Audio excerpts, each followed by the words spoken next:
I would say a key learning is processes and documentation. And I know that's kind of the boring area.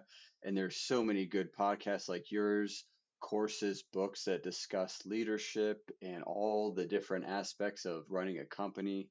And it's not that this isn't touched on, but I do find that there's not as much about processes, probably because it's not really that interesting for most people, even though it helps with scalability, customer experience, and a bunch of other things. Welcome, everyone, to another episode of the Seven Figure Journey podcast.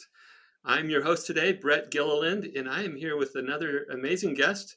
We are so fortunate to have many, many business owners in this 1 to 3 million range who are coming on the show, sharing some of the things that have really helped them and some of the things that they're wrestling with. And today's no exception. We have Jeremy Mayer with us. Welcome to the show, Jeremy. I want to say hi before I give you a little introduction. Thank you, Brett. I appreciate that. I'm excited to be on here. Okay, and it's not every day that I meet a business owner for this podcast who actually had some resume crossover with me. But we both worked at a company years ago and met there, and now he's doing his own thing, and I'm doing my own thing, and our paths cross again. So that's kind of fun. Jeremy is one of the co-founders at a company called Phoenix Home Remodeling. From the name, which I think is genius, you can tell what they do. They help homeowners in the Phoenix area to level up their homes. They help them turn into their dream homes, and I think that's really awesome. So, Phoenix Home Remodeling, their website is phxhomeremodeling.com. So, phxhomeremodeling.com, and they've been in business for several years and have really lifted the standard of what it looks like, what the service experience is like, what the clients can expect from people who are taking care of their biggest asset, right? Taking care of their homes. And that's amazing. So welcome again, Jeremy. Why don't you tell us whatever you want to tell us more about Phoenix Home Remodeling that I didn't touch on? Sure. There's three partners. So me, my other business partner, Ben Chesley, and he is in charge of production and handling a lot of the trade partners and employees, leadership. We all have some of those things, but that's kind of his main area, finances also. And then his brother is Mark, and his main role is the construction side, along with helping out with the design build stuff. And design build essentially is where a homeowner decides, hey, I want to test drive you as a contractor first before I have to commit to the construction contract. So I want to work with a dedicated designer and the construction team to design, plan, make sure everything's feasible, and then I get an updated price at the end, and I know exactly what I'm getting. There's none of those contractor nightmares or surprises. And so Mark is kind of part of that design phase because we have to make sure that everything makes sense, not just from like a pretty design aspect, but also from a construction standpoint. So those are the three of us. And then we have a team of employees that handle a lot of different things. We have a great team. We're very grateful for them, and we service the south East Valley of Phoenix. Very good. And you talked about Ben and Mark's role. You're pretty specific, but let's dive in a little bit to your role, which Oh yeah, okay. yeah. So why don't you talk There we about go. your role Yeah. in the company? Yeah, so I handle the marketing processes, software, really a lot of the boring things that most people don't want to do. Let's I call get them excited about the building a essential Google sheet. things. Yeah. The essentials, we could go with that too, yeah. Yeah. So I'm kind of in front of a computer screen all day where the other two are out in the field or, still obviously using a computer a lot too. And that's a huge benefit to have three owners that do three totally different things. We completely trust each other. We know what's going on with our own silo, so to speak, but each individual person doesn't need to know a lot of what's going on in that other person's silo, which means that each of us can give much more dedicated support to our teammates and also our customers. And I think that there's obviously different reasons why someone has a lot of good reviews, but I would say that's one of the reasons, and not so much me because I'm not customer facing, but the other two partners and just us being able to handle things in the way that we do. We don't have to sacrifice things that the average owner has to, and it's not their fault. It's just if you're a one-man band and then you suddenly have two or three employees, how do you handle all of that? It's just too much. Yeah. We don't know how someone does it. Like we would give so much more credit to someone who is a a solopreneur has, 10 employees, but they're the only owner. So that's been a nice advantage to have that trust and also be able to give people a really good experience because of those, factors. Yeah, I think I better stop you on that, Jeremy, because you're making people jealous right now. It's like I'm trying to carry Oh, all this. I'm trying to carry it all, yeah, and you described so nicely how the three of you have very distinct roles, and while the yeah, ownership or the responsibility may feel like a silo, it's powerful when the three of you can come together from your place of strength, your responsibility, and provide a very integrated, seamless experience for those clients. Uh, that's awesome. Yeah, absolutely. good for you. Yeah, yeah. And I don't know too much about it, but just this crossed my mind. There are those companies or those people out there that have like a really good expertise in one area, such as marketing, and then they can come in and help out, and they have like a small ownership. So that could be a way to alleviate some of that without having a huge overhead expense because that person doing a lot of the work gets a percentage. Yeah. So I felt bad. That was a good point you made. So I'm like, wait, at least I have a tiny solution here. I'll throw out there real quick. No, no, no. I'm just giving you a hard time. But yeah, a lot of business Yeah. owners feel alone in that, and Oh yeah. there's two sides to that coin. The other side of that coin is when you guys first got started, the three of you were splitting a very meager earning, right? Like when there's one business Absolutely. owner, they get the full thing, and when there's three of you, you got to Hmm. split up the full thing, and so there's Absolutely. pros and cons. But cool that you guys Oh have yeah. figured out a way to make that work really well together and provide that next level of service and quality experience for your clients. It's amazing.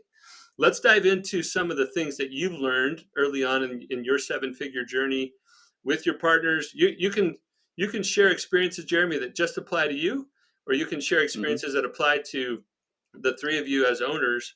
I'm indifferent on that, but what I'd like to start with is what is a key thing that you've learned that was just so impactful for your development or your progress in your business, um, that you kind of wish you'd learned sooner, maybe in the areas of leading and scaling a company. Like, what has been a key learning for you?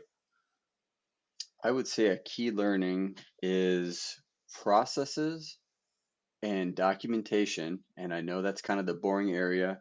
And there's so many good podcasts like yours, courses, books that discuss leadership and all the different aspects of running a company. And it's not that this isn't touched on, but I do find that there's not as much about processes, probably because it's not really that interesting for most people, even though it helps with scalability, customer experience, and a bunch of other things. So construction is a huge struggle. So I owned a different business before this. My parents were self-employed. They also owned a nonprofit. So I grew up around it. Um, and I also helped some other people with some other aspects of their business. So dipped my toes in other ways. But this was an absolute train wreck. I remember the first like year thinking, this is just insane. Like to not even get into all the details, but for all the listeners and for yourself, try to come up with another industry where someone is inside of someone's home for more than a day. Mm. Home builders, no one's in the house. Electrician, it's a couple hours, maybe a day. Plumber, different trades. So we're inside someone's house for weeks, if not months, if it's the entire house, unless they move out. Um, and so that creates a dynamic that's completely different. It could be no one's fault in any way, shape, or form, but that's an area that's interesting. And then just take into the fact that construction has so many moving parts, so many people involved. It's impossible not to subcontract things out. No one fabricates their own glass, no one fabricates their own countertops and other things. And it also, from a scalability standpoint, it doesn't make sense until you're larger to even handle some of those other things. So instead of going on to a huge story about all of that stuff, I would say one of them was just simply processes. Um, and I love Google Docs. It's free, so no matter what size someone is, they can use it. And there's a lot of benefits, probably not worth getting into, but the same thing with Google Sheets. And we have our employees handle their actual tutorial document. So once it's created initially, it then kind of gets passed over to them. I'm still involved, but it helps out with a lot of different things. I don't know if we want to get into that, but it has helped out in a few ways from a process and a employee empowerment standpoint. Well, I think that's a fun track we could go down. But let's back up first and just talk about Yeah. the role that because I'm tracking with you. There's so much complexity in most businesses, but Yeah. you layer on top of that what you described from the construction standpoint. You have multiple providers trying to coordinate in subcontractors. You're Hmm. dealing with somebody's living situation, so you're inside of their homes, and you don't have the luxury of like opening up the surgery. Let's pretend you're a doctor for a second. Opening up the Sure. surgery and say, "Well, I guess we'll just wrap that up another time," and walk away. Like you have to put things back to a certain level to where it's livable. You can't button it Yeah. all up, right? It's not like Hmm. the surgery, unlike the example I gave. It's not like the surgery where you it has to be finished before you can walk away. So I don't know. It's in progress for a long time, and Hmm. you need processes to make sure that everything's going as smoothly as possible because you're already disrupting somebody's life, but you want to do it in a way that feels the least amount of disruption as possible, if that's a thing, right? So processes are Absolutely. key. How did you get from a place of like, I don't know, this is just the way everybody does it, to no, we're not going to settle for just doing our best to manage everything as it comes. We're going to have specific processes. How did you guys get that dialed in, and how has it helped your business? Yeah, from a high level, I would say processes were a big part of that. So the basic premise is, or principle is, okay, every single time we have this type of a meeting, we're going to mention these things to the homeowner for good expectations. Mm, So one of the things that is unfortunately somewhat known in this industry is timelines that aren't true. So, for example, if we think a bathroom is going to take 3 weeks, we tell them it's going to take 3 to 5 weeks. And that way, if something does come up, we still are in that time frame. And what's interesting, at least from what I've experienced, is if you tell a homeowner 3 to 5 weeks and it takes four, they're happy. If I were to tell them it's 3 weeks and it's four, they're like, "You're a week off. Like, come on, let's go. Like, I was expecting this a week ago. yeah. I'm already tired of you being in my house. I don't care how nice you are or how professional you are as a company. You're in my house. Like, get out. Let's go. Let's finish this." So I would say that's one area is the processes with the expectations. And there's a few other areas I could go into. I don't know how long we want to go with each one. I have a tendency to love to explain everything and talk. So Yeah, well, um, I think that's just let me I know. mean, the nugget you just shared is tremendous, Jeremy, because setting proper expectations with your customer, and it sounds like you've built it into the process to revisit or reinforce that at every touch point. Hey, remember we said this. Here's how we're tracking against that. We think it's still in this 3 to 5 weeks. So the setting of expectations, clear communication, and then the consistent repetition around that, I think is a great way for any business owner to think about their customer experience or their client experience or patient experience or member experience, whatever they call their people who pay Hmm. them. How do we set the right expectations such that by the end of it, that person, that end user, that recipient is saying, "You guys told me this, and you delivered it, on time or sooner, within budget." Like that, those are important factors. So I think that was huge. What would you say about how to help? Because it's one thing to design a good process. Could you give one Hmm. nugget around helping the team maybe understand the process, but then to behave the process, if that makes sense? Yeah, absolutely. So part of it is the ownership of giving them the document saying, "Hey, this is yours. I'm still gonna, improve on it, and so will you." Part of it is we kind of have this culture where it's more like a team. It's not so much like tiers of levels of management and things of that nature. So we want to ensure that if someone has an idea, either they just run with it, and if it's something that they think is very impactful, we say, hey, run it by us if you think. We don't create exact parameters because there's too many scenarios. And so with the documentation, the process to further answer your question with that, we essentially give them the ownership to adjust their document as they see fit.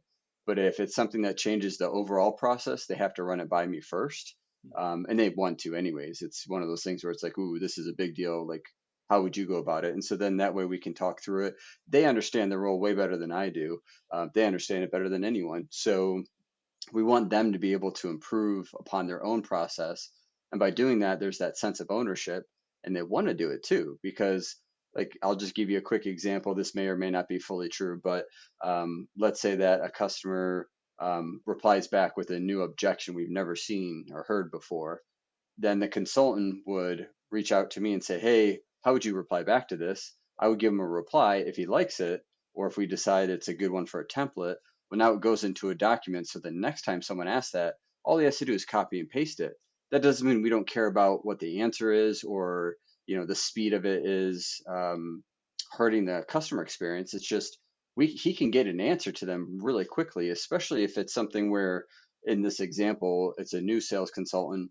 Maybe they're nervous. They read that email. The next hour, that's all they think about. They can't come up with a good reply, or maybe they do, but they're not sure. And then they get distracted with something else. They come back and then, they forget. Whoops, they didn't even reply back to it. With this, it's like, oh, the person asked a question, copy and paste it, maybe make it slightly different or, customized. And so that gives the customer a faster, better response, especially in our industry where we're known for being terrible at that. It gives them more confidence. It also makes their life easier. So now it's like if they're just copy and pasting instead of typing, pages worth every day, it kind of helps them want to do it. So I think part of it too is in the beginning of their training, we explain the benefits of the document. And one of the benefits is, hey, you're going to hear from me less because you don't have to worry about certain things of me micromanaging you with automation. And also with this tutorial document, you could just go and ask there. And the last thing I'll bring up is if someone asks me a question, I first go to their tutorial doc. And if it's in there, I bring it up like, hey, it's right here, which is very rare now. But in the beginning, it was, more prevalent because people were still getting used to using it, or I didn't do a good job of answering it. And so what ends up happening is this may seem like a huge time suck, but every time someone asks me a question, if it makes any sense at all to put it into the tutorial document, I do. I find exactly where is that in the client journey, because everything's about the client journey. And then I place it in there. So that way, whether it's them or another teammate, someone has that question, they go to the document. So they save time, they get answers quickly. So they like that. And then I'm not as involved because nobody's asking me questions because it's already documented. And my answer might change if I'm not doing great and I'm in the middle of something and someone calls me and they ask for an answer, it might be a short answer that's not as good as the one that we've typed up and is nice and clear and well thought through. So, anyways, there's a lot of benefits to the documents for tutorials.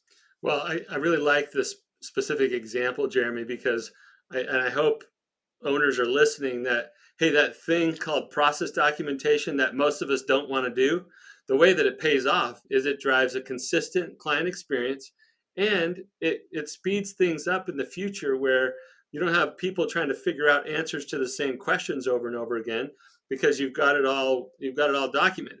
And they can use their judgment. And I love how empowering your approach is with your people.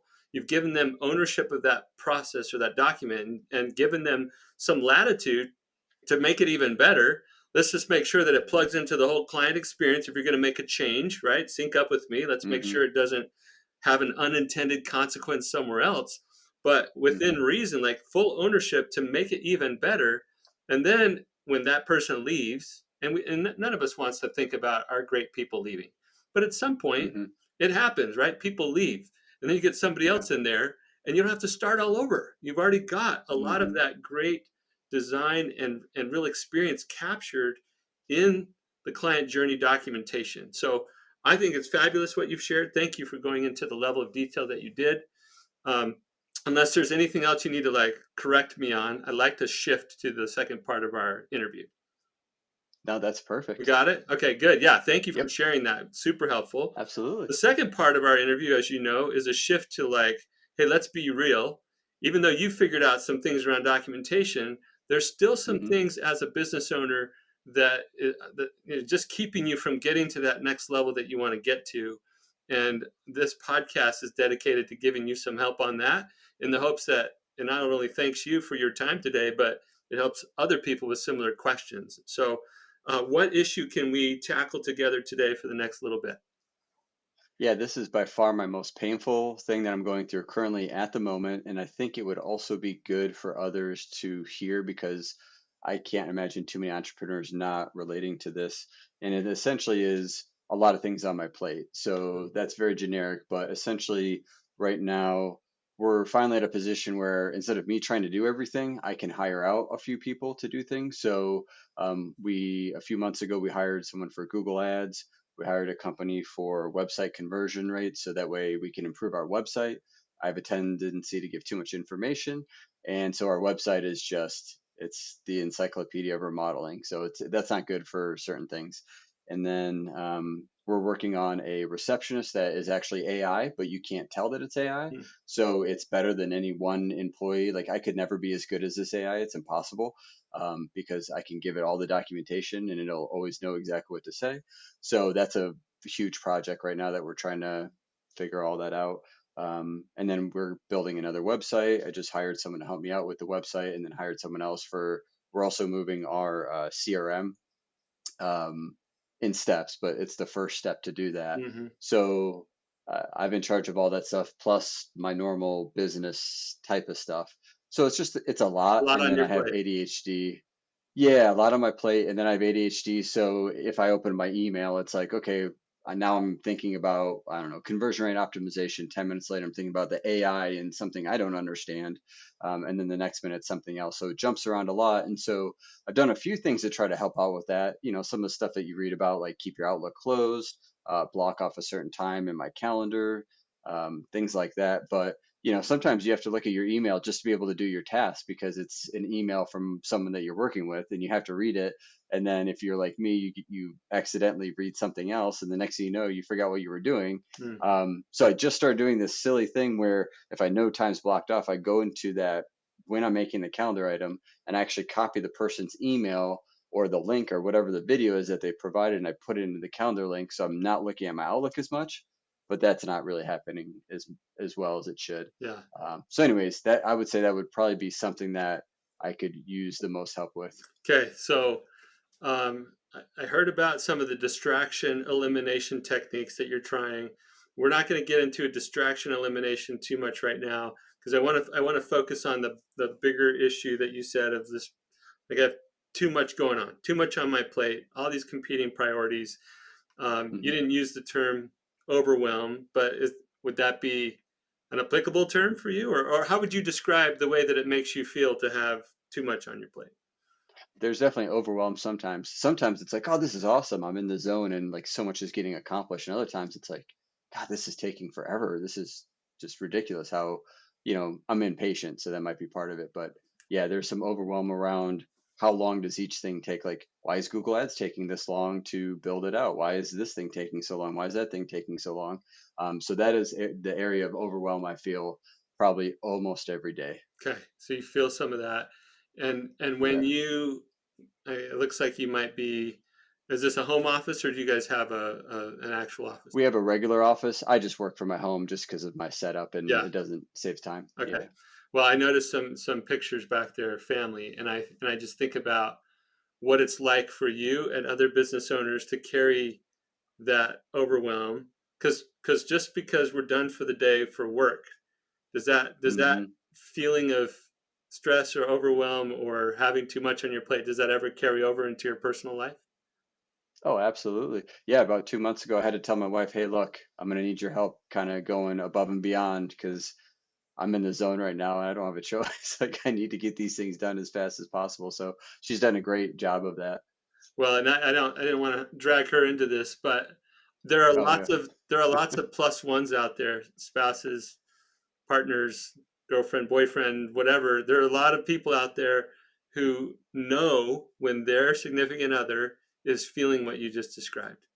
They see it, Hmm. they experience it. You Hmm. come home, and at dinner, maybe they're talking to you about one of the kids or about something that's important to you guys in your home, and they see you focused on something else that's going on with Hmm. work, and that is almost unavoidable when we have too much on our plate. Our brain can't can't calm all that down enough for when we switch our physical location and we're with now our friends and family. Our brain might still be back at the office taking care of those things. So Hmm. that's just something that happens for a lot of us. So it's real, it's known. Let me give just a couple ideas that I think that Hmm. that might help. So Oh, and oh, by the way, Jeremy, if you had the other owner responsibilities that your partners have, Ben and Mark, we're Oh, circling back to what it's like for these yeah, business owners who are by themselves. It's yeah, overwhelming. It is overwhelming. yeah. Okay, so one idea is to separate in your mind tasks that are what I'll call working in the business tasks versus working on the Hmm. business tasks. And that's not new language, right? We've all heard that kind of language. I need to spend more time working on the business, not just in it. Well, Yeah. if you dedicate all of your time towards working in the business, you'll just run yourself crazy because Hmm. the treadmill never stops over there. So we Yeah. have to step off of that treadmill occasionally and do some working on the business. And I actually want to use the documentation example you gave earlier as the perfect example. Hmm. If I take a little Hmm. time to work on setting up documentation now, then that Hmm. documentation will serve me again and again and again in the future. And so Hmm. if we can force ourselves to spend a dedicated amount of time every week to working on the business, even if it's just, I don't know, an hour a week or 30 minutes a week. Ideally, you're Hmm. spending 2 to 4 hours a week on that kind of work. But any Yeah. amount of time that you can carve out for one time work that has ongoing benefit or that has leverage, right, that produces Hmm. future benefits. Yeah. Slowly, that starts to take some of the regular occurring tasks off your plate. If you solve it once or maybe you don't fully solve it, but you have like 70% of the work done repeatedly, Hmm. and then you just have to touch 30% of it over and over again, right? Versus Oh, yeah. 100% every time. So that Hmm. principle we should use, and documentation is a great example, but there are other examples.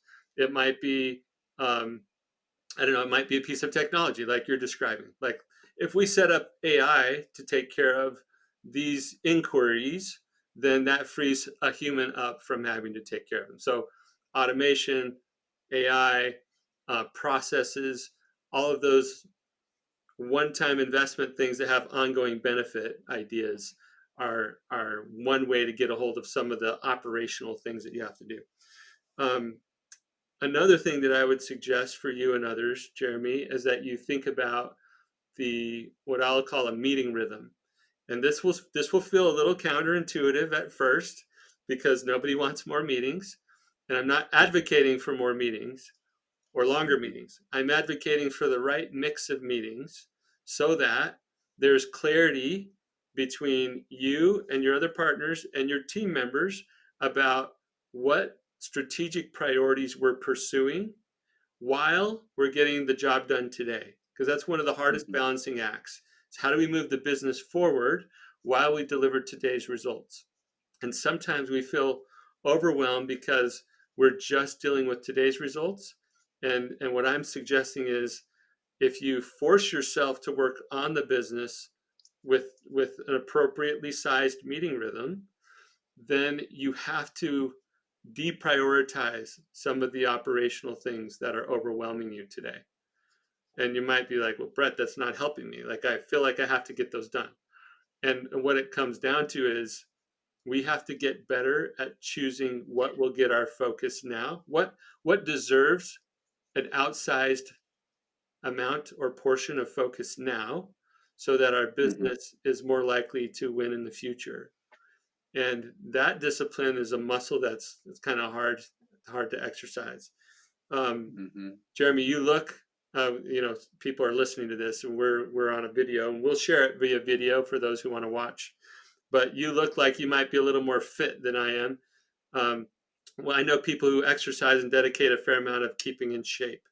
And whenever I've tried to do some things that they do regularly, I notice like a pain or an ache in my body that I'm like, I didn't realize I had a muscle there, right? It's like there's this thing I'm feeling, and we Yeah. we all kind of get that physically. There's an equivalent to that in our businesses where we have to exercise a muscle, and I call it discipline. Um, you can call it whatever you want. It's focus, and it's really hard for us, especially. And I don't say this lightly, especially for somebody who shared that he has ADHD, right? Like focus Hmm. is already a challenge for you, and so Hmm.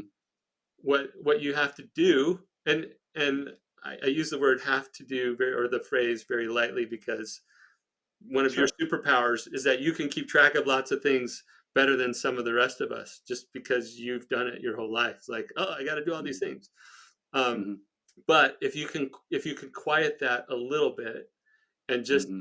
say, instead of going an inch deep and a mile wide across several things, I'm going to narrow Mm-hmm. my focus and go deeper on the thing that I think will make the biggest impact towards what I'm trying to Mm-hmm. accomplish. Once I get that done, then I'll go to the next thing. And so I know there's a constant tug of war in all of us between, the idea of multitasking or trying to get so many things done at once versus the idea of really knocking something out, getting focused, getting that done, clearing that off so that now I have more space for something else.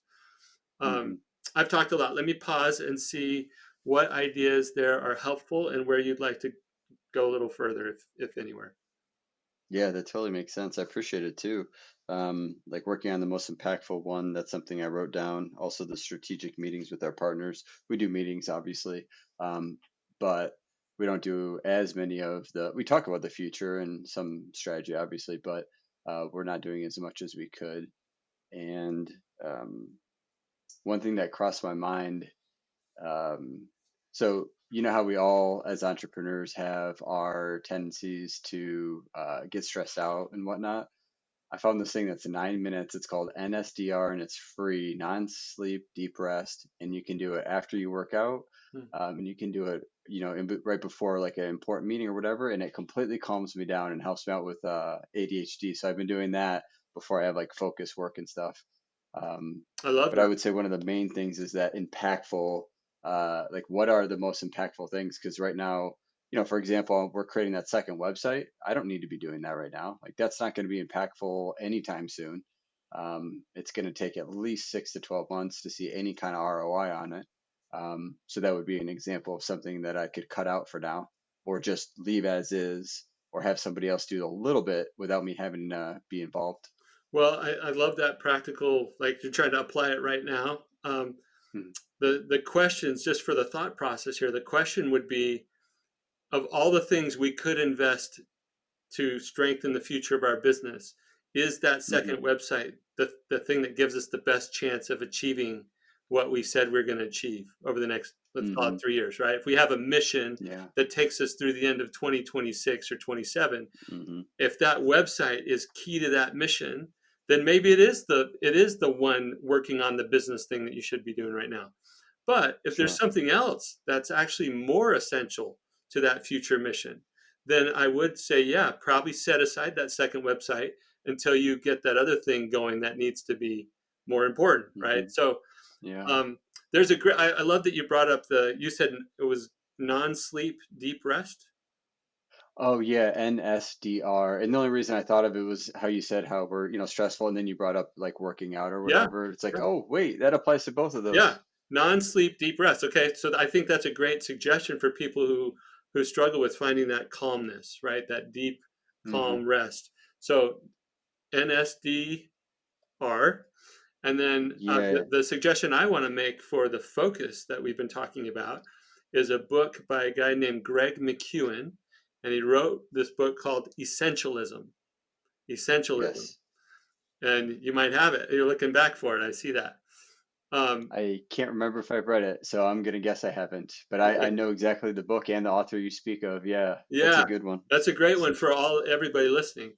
Essentialism, and he makes the point that, if you spread yourself too thin across too many things, you can't make significant progress. And there's lots of axioms. Um, is it maxims? Anyway, I'm saying it wrong. A lot of It's not cliche, but the idea, like, you need more wood behind that arrow is an example. Like, if you don't have enough resource behind it, it can't fly far enough, it can't hit with enough impact. So you need to have enough wood behind the arrow versus a splinter of wood spread across, 6 or 8 different things. Let's put all that wood behind one initiative and really make an impact. So I, I know with ADHD it's hard, and entrepreneurs are prone to being a little distracted or pulled in lots of directions to begin with. How can we narrow our focus to the things that matter more than everything else? It's not that nothing else matters. What matters Hmm. more than everything else? And that's a practice, that's a little muscle we got to get better at, so that we Hmm. can move those things, the most important things, forward, and then we can come back to the list. The list's not going to go anywhere. Now what's the next most important thing, right? Yeah. And we methodically knock it out. Um, Now that kind of flies in the face of the, the grit and the tenacity of entrepreneurs. And in startup mode, you just sort of like drag your face along the road and you like road rash it, right? Like, I'm just going to keep going. Hmm. But as you Yeah. start to grow and you're at that 1 million plus and things are starting to get more complex, you got more teams, you got bigger processes. If you can't keep just grinding it out to make it better. The only way for it to be scalable is for you to start methodically picking off the most important things to move this business forward, not just getting Hmm. today's stuff done. So anyway, I hope that was Absolutely. helpful, Jeremy. It was a great Yes. topic to bring up. Yeah, I appreciate that. I wrote down several items of those so that way after this I can actually take action on it. Good, good. Well, I've enjoyed our conversation. I think the lessons learned that you shared around documentation, and then the challenge that you brought up around is I have too much on my plate. Both of those extremely applicable, super relevant to everyone who's trying to tap into this podcast for some help. So appreciate you bringing those up. It was a pleasure to speak with you. If people want to learn more about Phoenix home remodeling or connect with you on social, how would they do that, Jeremy? Yeah, the best option would be to visit our website. One of the reasons is, regardless of what state they're in, if they're thinking of doing a remodel, I've got a whole column of different advice, everything from bathrooms, kitchens. So, depending on what type of room or space that you're looking at remodeling, there's info on that. There's even like a template for all the questions to ask a contractor. So, on our website, it's PHX and then homeremodeling.com. And on the top right, it'll say advice, and you just use that drop down and pick whatever applies to what you need or what you're thinking about. Wonderful. Thanks again for being our guest today. For all of you listening, please share, like, review, like help as many seven-figure business owners as possible hear these great thoughts from Jeremy in our conversation today, as well as all the other business owners that we have on these episodes. We want to help as many seven-figure business owners as possible as they go through their own seven-figure growth journey. All right. Thanks everybody for listening, and we'll see you next time.